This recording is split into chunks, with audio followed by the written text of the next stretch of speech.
You're listening to Beyond Wellness Radio, bringing you the cutting edge in health, biohacking, and sports performance. Stay up to date and listen anywhere and anytime on your computer, tablet, or smartphone by subscribing on iTunes. Catch your host, Dr. Justin Marchegiani, as he answers your burning health questions as well as interviews from world-renowned guest experts. For more Beyond Wellness Radio, go to beyondwellnessradio.com. Hey there, it's Dr. Justin Marchegiani. Welcome to Beyond Wellness Radio. Feel free and head over to beyondwellnessradio.com where you can access our full podcast transcriptions. While you're there, you can also sign up for our thyroid and female hormone video series. This series goes into the root cause of why your hormones are out of balance. While you're there, you can also schedule a functional medicine consult with Dr. Justin, myself, where we'll dig deeper into the root cause of your health challenges. Feel free and think of sharing this podcast with at least one person. This podcast grows by people sharing it. Sharing is caring. If you can think of one person that can benefit from this information, please feel free and share it. If you're enjoying the podcast, make sure you subscribe on iTunes. You can also click below the video or podcast where you'll see the iTunes review button and leave us a review. You can also sign up for the newsletter at beyondwellnessradio.com where you'll get updates before anyone else. Thank you so much and enjoy the show. Hello, ladies and germs. This is Dr. J here. I'm with Evan Brand, the one and only. Evan, what's going on, man? Hey, not much. Did you just say ladies and germs? I did. I'm sorry. It's Friday. I'm actually heading out to Vegas tomorrow, so I'm feeling pretty good. Feeling loose. Awesome. You going to have some fun down there? What are you going to do? Actually, when I go to Vegas, I like to eat really good ribeye steaks. I don't gamble. I don't stay out late. I go see really good shows and sleep 10 hours a night. That's Super awesome. boring. You know I used to live there, right? I know, you did. So, Evan, today we're going to talk about diets. And we're going to talk about people that have finally, got themselves on a really healthy diet, but they're not losing weight. And again, I see this a lot more in my female patients. What's your take? Oh, yeah, it's very common. Men don't seem to have as much of an issue, which maybe we'll get into why that's the case, but it's always the women. Whether it's a patience issue, not patience as in people, but patience with CE at the end, or it's some hormonal stuff. I mean, there's so many causes that we'll get to break down some of those today. Yeah, I get a lot of patients that come under care and they're going on paleo or they're going autoimmune paleo or GAPS or SCD, and they don't quite lose weight off the bat. And the question is why? And what I find is that great quote from Dr. Diana Schwarzwein in her book, The Schwarzwein Principle 1 and 2. But she talks about you don't lose weight to get healthy. You get healthy to lose weight. You get healthy, then you lose weight. And that lag time between getting healthy and losing weight can vary a lot from person to person, especially if there's a history of excessive exercise, starvation, lots of food allergies, chronic infections. It could be months or it could potentially even be years because of the damage to the metabolism via the thyroid, via the adrenals. And there can be a lot of delay or time gap in how that responds to you going on this new diet and to that weight actually coming off. Yeah, and actually, I've actually had some people at the other end of the spectrum where they started losing weight in the very beginning, and I actually have one lady right now who I'm trying to help train for a triathlon, and it's really tough for me as a coach to support that type of exercise, knowing what her hormone tests look, So it's hard for me to say that's okay for you to train that many miles, and now she's hit this weight loss plateau, and it's like, well, you can have your cake and eat it too. We kind of have to make a compromise together here if you want to get results. Exactly. So some of the big things off the bat, you can see our patients literally lose weight off the bat, and we get some that do great, and then we have some that flounder a little bit. I had one patient just the other day. She's about 2 months or a month and a half into her parasite killing program. She blasto and pylori, and a month and a half in, lost almost 20 pounds. So we see that from time to time as well. It could be inflammation thing. And we see it also just stress hormones, cortisol resistance, where the cortisol level is significant. With thyroid issues, all these things can be major issues from a hormonal perspective. And just because you change the diet, it doesn't mean the hormones go right back in the balance. We're that way, but if we do specific programs that push the adrenals and support the adrenals, support the HPA axis, and support the thyroid, we can promote healing faster. That's the goal, at least. Yeah, and there is some variability with the speed. One here. Well, Dr. J, what's the number? How many weeks? How many months is it going to take for me to lose those 20 pounds? My answer is always it ends. Absolutely. And I see some people actually gain weight. And FYI, I did my blood sugar during the show. I always do. Today I'm at 93, so pretty good. Under 100. I get some adrenaline go through, and I'm about ready to eat lunch in just a bit. 5 hours away from last meal, so right on that blood sugar threshold there. And actually, sugar is probably the topic we should go into. We did a whole podcast on it recently into weight loss. So we know blood sugar is really important because the higher our blood sugar is, the more insulin we make. And we know insulin is primarily a fat-storing hormone. And when we make insulin, we also typically pump out leptin too. So if we have something known as insulin resistance, we typically also have leptin resistance. And that can basically allow us to store more of our calories into fat. And it can also keep us hungry, keep us feeling satiated so we overeat. Yeah, and then kind of I don't know if you'd call it the opposing hormone, so to speak, but then you have ghrelin, your hunger hormone. And if you look at studies and you see people's leptin and ghrelin levels when they have sleep deprivation, ghrelin is elevated significantly. So think of ghrelin as growling, like your stomach, and growling. You're going to have, and I totally feel this, man. The nights that I try to, if I stay up too late for some reason, I usually never do, but if I do, I regret it because the next day I'm starving, and no matter what I eat, I just can't cure my appetite, and so I say cure it like appetite's a disease or something, but I can't satiate myself. Right. And we see that a lot with sleep, right? You also have blood sugar issues with sleep. You actually become more insulin resistant. They took college students and they had them stay up, I think only sleep 4 hours a night for 2 weeks. And within a couple days, they were pre-diabetic regarding their blood sugar. Yeah. So if we do that, right, sleep, that's also going to cause us to be more insulin resistant, meaning we're going to store, especially our carbohydrates, more efficiently to fat. And then number two, we're going to be over hungry, which when we're over hungry, what are the foods we typically reach for? Probably the carbs, the quick burst of glucose. Yeah, probably the carbs. So insulin resistance, leptin, ghrelin, those are really key things. I don't focus too much on the leptin because I find that the first domino that knocks over is going to be insulin resistance. So if you focus on the insulin resistance, you typically get the leptin resistance dialed in. And simple thing like I'm doing right now, you can see on video, blood sugar, test your fasting blood sugar, test 1, 2, 3 hours post-meal, see how your body's dealing with sugar. Also get a fasting insulin in the morning.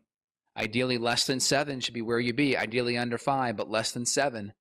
That means that your body doesn't need that much insulin to soak up that sugar. Less insulin means less ability to store as fat and more ability to burn fuel, burn fat for fuel, because insulin automatically blocks fat from being burned. So just kind of keep that in mind. High insulin means you're a sugar burner. Lower insulin is going to mean you're a fat burner.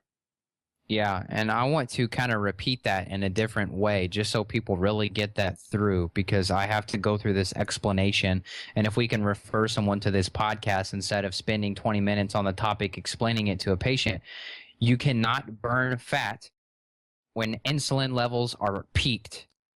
If your tank of insulin is full, fat loss is not going to happen until that insulin gets in check. I wish I could say it like 3 other ways or something, but I think that's hopefully helpful for people, is that if insulin's high, if you're insulin resistant, waking up without an appetite, it's easy for you to skip breakfast, some of these type things, it's likely that you're going to have trouble losing weight until we get that stuff balanced. Yeah, and then why do we actually exercise? Well, I'll actually go and say exercising really has nothing to do with the calories that we're burning during exercise, especially if we're doing high intensity or resistance training. The main reason why you do those things are to make your body more insulin sensitive, right? The more muscle you put on, the more insulin sensitive you are. That means you're going to be, and also muscle is a reservoir for carbohydrate, right? You can store about 250 to 350 grams of carbohydrate in your muscle, about 60 to 70 in your liver. So the more storage you have, when you consume carbs, you can tuck it away in those spaces. But imagine if you consume over the storage, well, your body's got to do something with it. And the first thing it's going to do is shuttle it through the liver, convert it to triglycerides, and then potentially throw it into the fat cells. So again, if you're overdoing the carbs, it's going to go into the fat cells and be stored for a later date if you have less muscle. So high intensity interval training, yeah, you increase your metabolism. That's really good. You put on lean muscle, which is really good. And you're also making your body more insulin sensitive. Now, on that note, insulin sensitivity is great. Now, after a workout, what you can do, because you're catabolic and you're putting on these muscle, you can use insulin with a post-workout meal that may have a little more carbs in it to push your body into a more anabolic state so you can build more muscle and recover. So like Evan said, we increase insulin, it's hard to burn fat, but we can use that insulin spike post-workout to actually put on more muscle, which will actually help us lose more weight, especially if we're having a hard time on our diet. Yeah, and I know there's some nerds listening to the show like ourselves, and if you want to give somebody a number, I mean, sometimes you'll hear people say that anabolic window is, 45 minutes after. Sometimes you'll see up to 2 hours after. Do you happen to have any? I haven't seen much research lately pointing to the specificity of that anabolic window. What's your general frame of reference there? Yeah, I've seen some research looking at 30 minutes post-workout, 30 grams of whey protein, boosting growth hormone, things like that. Yeah. So I would say as soon after a workout, ideally within 30 minutes. And again, carbohydrates could range anywhere between 30 grams to 50 grams. I mean, I had Dr. Mark Bubbs on the show, and some of his professional basketball players are doing literally 600 to 800 grams of carbs a day. But again, it's all dependent upon how much exercise, what you're doing, and then also how overweight or how metabolically damaged you are. Good stuff. Yeah, because I mean, I'm working out at home a lot now, but when I did have a gym membership, I remember seeing the guys go in, and obviously they were using sucralose and all of the artificial sweetener garbage type proteins. But, they were rushing to their workout bag like they were going to die if they didn't get that protein shake in, like right after they finished their last set. Like the anabolic window was like 5 seconds or something. I know. You can do it that way. Also, if you're really training hard, you can do branched chain amino acids during the workout. That's another great way to do it. Anywhere between 20 to 30 grams can be profound because branched chain aminos, they actually go right to the muscles and can be burnt for fuel, where typically amino acids have to go to the liver first, then get converted to glucose via gluconeogenesis, and then can be burnt for fuel. But BCAAs, they can go right to the muscle and be accessed for fuel. I love BCAA, so maybe that would attribute to why you can get, I've noticed you get an extra pump when I'm doing some intra-workout BCAAs. Would that be the cause, or would that be maybe something else that was inside of those powders? Because I'm sure in some time in my previous bodybuilder history, I was using some BCAAs that had some other crap in there. Yeah, I'm a big fan of BCAAs. That's probably what you were seeing there. I'd say the next thing we can just switch over to is cortisol, because cortisol, people don't understand. Let's say you're a low-carb person. Let's say you're keeping your carbs under 50, so to speak. So you're like, oh, my blood sugar's fine. But it's like, dude, if you're stressed, cortisol will actually raise your blood sugar, which can then raise your insulin, even if your carbs are in check. So you actually get some people that think that their low-carb diet's actually helping their blood sugar, which, again, with most people, it's going to help it. But if you're under a lot of stress, physical, chemical, or emotional, that stress can actually raise your blood sugar just like you're eating sugar. Yeah, I feel like that complicates things a little bit. Once again, people realize that a cookie cutter plan of someone saying, hey, you need to eat 100 grams of carbs per day, maybe, but maybe not. So that's why you kind of need to get checked out, because here's the issue. If you're going super low carb, but yet you're a high performing executive, those 50 grams of carbs may not be enough for you. You may be burning through that. So we may need to up that. And that would be kind of something you'd find out through an initial interview with somebody. What do you do? Oh, I'm a CEO of a company, but I'm almost ketogenic. Well, that could be okay, but man, if your stress level's that high, we may need a little bit of additional carbs in there to help support that system to prevent you from burning out. So I've seen that.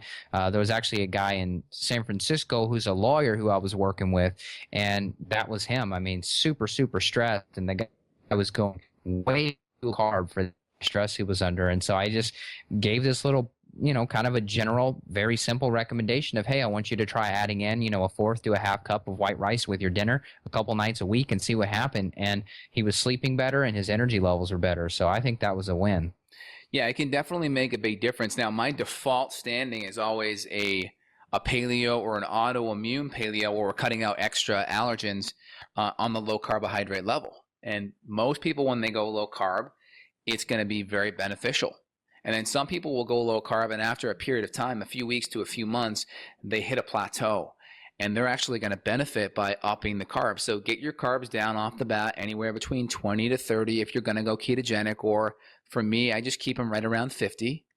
Get to a point where you're feeling good. And if you're feeling good and your blood sugar levels are in check and you're looking and performing well and thinking well, then that's where you got to live. But if your stress levels go up, if you're hitting a wall and things are changing, you may have to up the carbs a little bit. And again, if you're going to do it, when do you up the carbs? You do it primarily at night when your cortisol is the lowest. They've done studies where they've taken people on isocaloric diets, meaning let's say you're on a diet of 2,000 calories. I'm on a diet of 2,000 calories. You're on a diet of 150 carbs. I'm on the same 150 carbs. The difference was in the two studies, using our analogy, is your carbs are spread out throughout the day. All mine were consumed at night. And guess what the results of those studies show? You tell me. Well, the group at night, they had the same amount of carbs, same amount of calories. They actually lost more weight and lowered their BMI. So what that tells me is there's something hormonally more than likely having to do with insulin resistance and our cortisol diurnal rhythms, meaning cortisol goes from high in the morning to low at night. Something to do with that nighttime consumption of carbohydrates tends to make the body more of a fat burner. Interesting. So high cortisol plus carbs doesn't seem to be a good combo then. High cortisol plus carbs? Yeah, like in the morning. Like if you're eating a ton of carbs in the morning, exactly. It doesn't seem to be optimal. Yep. So I had like a patient who was like, she's loving her plantains and her eggs. I'm like, great, do your plantains and eggs for dinner. And then we're going to have your dinner for breakfast and just primarily vegetables throughout the day. And she does her carbs at night. And she's going to start sleeping better and feeling better. And again, that's the unique position that anyone listening to our podcast gets, is that because we're clinicians and we're in the trenches every week with patients, people are actually getting firsthand knowledge. Most of the podcasts that I listen to, it's all theoretical. Oh, do this, do that, and I think this, and I read this study. That's great. But you got to actually see what's working. And I think that's the unique benefit. And just this whole entire thing that we're talking about with carb backloading can make a big difference if you're struggling with your weight. Try doing that. Try upping your carbs a bit. And, my recommendations for carbs are between 50 to 100, generally speaking. Some people that are doing CrossFit or more exercise may need even higher than that. So you got to figure out where your stress levels are, where your activity levels are, and dial your carbs up. And you can use blood tests like fasting insulin, ideally below 7, ideally below 5, actually. You can use a functional glucose tolerance test like I mentioned here. Again, blood sugar should be under 140 1 hour after a meal, 120 2 hours after a meal, and then 3 hours after a meal back to 100. Again, if I'm going fast, go to beyondwellnessradio.com and check out the transcriptions. They're all free. And the next thing, hemoglobin A1C is a good marker. Ideally in the lower 5s. Hemoglobin A1C can be off sometimes because the healthier your diet is, right? The ideal diet we're recommending is one that's anti-inflammatory, low in toxins, and nutrient dense. And when you add that kind of diet in, well, your red blood cells live longer. And the longer they live, the more they can accumulate glucose, which is basically the measurement of the hemoglobin A1C. So you can have high A1C levels by being healthier just because your red blood cells live longer and have more time to collect blood sugar. So A1C is a good marker. And then from a short-term level, fructosamine, which is like a 10-day window of blood sugar, somewhere in the low 200s can be a pretty good marker for that as well. So we got fasting blood sugar, insulin, fructosamine, and A1C as your markers. Let me ask you about fasting insulin. I'm getting kind of geeked out over here in a good way. Fasting insulin, can I measure that with one of those little cool finger pricks where you can measure glucose? As far as I'm concerned, absolutely not. I'm actually That's what I thought. I'm waiting for the blood sugar meter that has blood sugar, insulin, and cortisol. That would be absolute heaven. Right now, I order fasting insulin via blood work. I don't think they have that. I know I've heard Tim Ferriss and people talk about it. They do have really fancy ones that you can get, but they're super expensive. I think they're more in a research setting, and they actually plug into you, and you can see live readings of where your blood sugar and insulin levels are live. Wow. I figured cool. it just sounds so fun. Like, yeah, check this, check that, check this. And then it's like, oh, crap. Well, you still have to go to the lab and get it drawn. That's the only downside still. We'll get there. I could be off on that, but from what I've seen commercially, they aren't available. There may be some way like you can get a prescription via your doctor if you're like type 1 diabetic or something, or in a research setting. But as far as I know, I do not think that's available. Yeah, I don't think so either. I just wanted to check. Maybe you had some top secret way to do that I didn't know about yet. I know. I wish. Not today. So next is metabolism damage, right? So we talk about cortisol. We talk about, which is an adrenal hormone and a stress hormone. We talk about thyroid. So your thyroid is like your thermostat that sits right on your, right in your neck, kind of where your bow tie would be if you were wearing one, so to speak. And it controls metabolism, energy, cholesterol metabolism, etc. We need healthy thyroid levels to have healthy hormone levels, because thyroid breaks down the building blocks that actually become your hormones, cholesterol. So if we have a lower thyroid because of stress or resistance or cortisol resistance, like I was saying, or autoimmunity, we can have low thyroid levels by low conversion or just by autoimmunity and receptor sites not getting activation to that thyroid hormone. And again, we talked about this last podcast on the thyroid, so go back to that for more info. So with low thyroid, we may feel like we have cold hands or cold feet. We may have the hair falling out a little bit. We may have the thinning eyebrows. So look at those symptoms and see if you have them. And if your temperature is low, ideally below 97.8, in the low 97s or even 96, then you want to get your thyroid levels checked. TSH, T4 free in total, T3 free in total, reverse T3, RT3, and then also your antibodies, TPO and thyrobinding globulin. I know we're going fast, everyone, but just check out the transcriptions to get that all dialed in if you need to see it in writing. Yeah, I wanted to say one more thing, another cause of hypothyroidism that's overlooked still. And there's a video on YouTube. Obviously, we're telling you here, so you can just listen here. But if people want to see another little, like a 2-minute presentation, there's a guy on YouTube. His name's Dr. Jerry Tennant, and he talks about how fluoride, basically, which is in every city's tap water across the United States, basically, except for, I believe, Houston and Portland, Oregon. Anyway, fluoride basically bullies out the iodine, because they're in this same column, if you will, on the periodic table of elements. And so if you're putting in fluoride, but you're not getting enough of the natural iodine from your Himalayan salt or something like that, if you're not getting that, then that fluoride can kind of fit that receptor site. And, tell me if I'm mistaken here, but when that fluoride plugs in there, the thyroid is going to uptake that and ingest it. It's going to eat it, basically thinking it's iodine, and it's not. And then you have hypothyroid, and then you have weight gain and hair falling out and other issues that could still happen from the other causes, but I would consider that a nutritional stress from not having quality water. Absolutely. I mean, we see that all the time. You've been doing your homework. They did a study over in England where they looked at 2 different, I think, cities. One was fluoridated, one wasn't, and they saw a significant increase in the hypothyroid people in the city that was fluoridated versus the non. So we know fluoride's an issue. I mean, there's so many other issues dedicated to fluoride that are even worse. For instance, increased osteosarcoma or bone tumors. Study from Harvard on that one. So you don't want to have fluoride. It's a poison. There's all kinds of different things you can go to for more info on that. Christopher Bryson's book, The Fluoride Deception. You can look at Paul Connett over at Fluoride Alert. Lots of good stuff on fluoride, and you want to get it out. I spent a lot of money at my house to have reverse osmosis countertop filters that infuse minerals back in, as well as a whole house water filtration system, because I believe getting fluoride out of your water is essential to good health. Your water was good. You gave me some out of that little sink thing you have. It tasted great. Yeah, that's what you got. I'm sticking with the spring water, but every time I buy, a huge case of these big gallon jugs that are still coming from plastic, my soul gets a little bit sucked, and I'm like, plastic, So I've kind of debated doing that that model that you've done, or doing like a Berkey system with the fluoride filters and things like that. But it's just hard to really get solid research.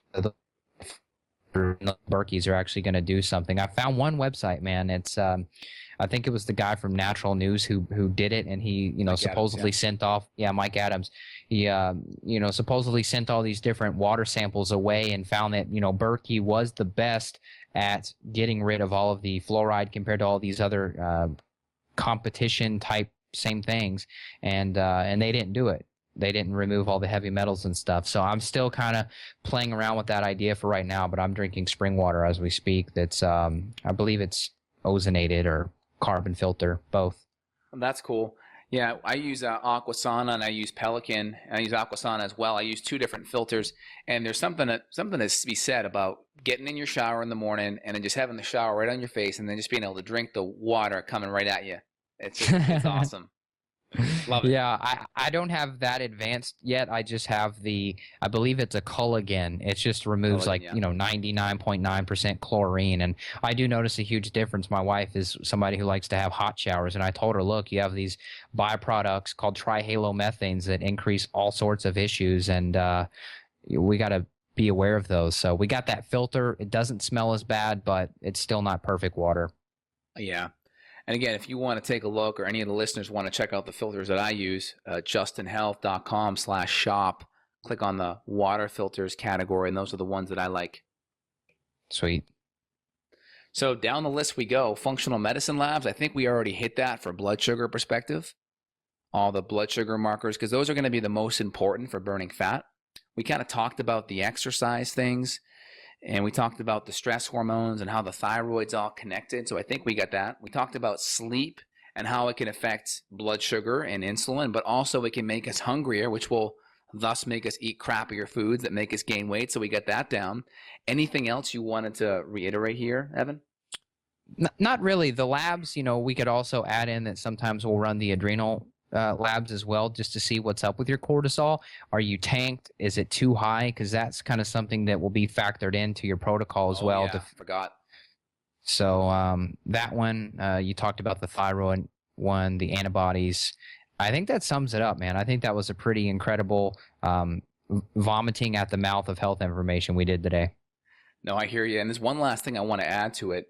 Some patients, once we've done all these things right, some patients do benefit from a good metabolic reset with an HCG diet. I do find this. We use injectable HCG. We follow the Simeon's protocol for typically 28 days or so, or about a month, and that can provide a significant metabolic reset. And I only recommend that or do that with my patients that have gone through everything first, because you got to have all the foundations dialed in. But HCG, I'd be very leery of the homeopathic stuff, just because that's not what the research was done on. That's not the mechanism that A.T. Simeon's talked about in the 60s and the 70s when he published it in Lancet.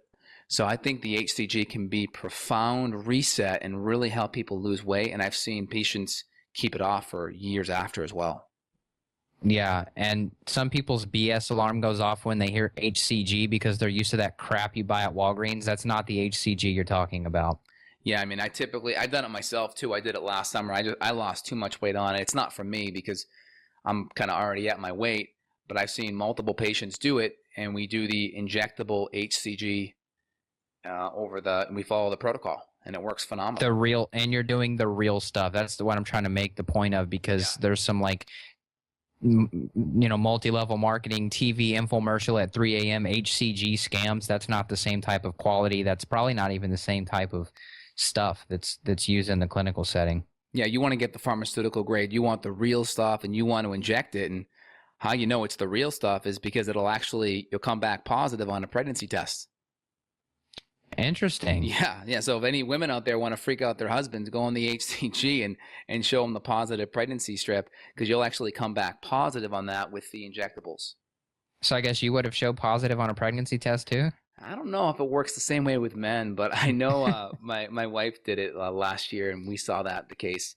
So it's something to think about. I don't recommend it off bat. You really want to make sure you go see a good functional medicine doctor first, or a practitioner. Get everything lined up, and make sure all the metabolic things are dialed in before you go to that. So I know people like myself and you deal with this all the time. So people are kind of scratching their head, what's the next step?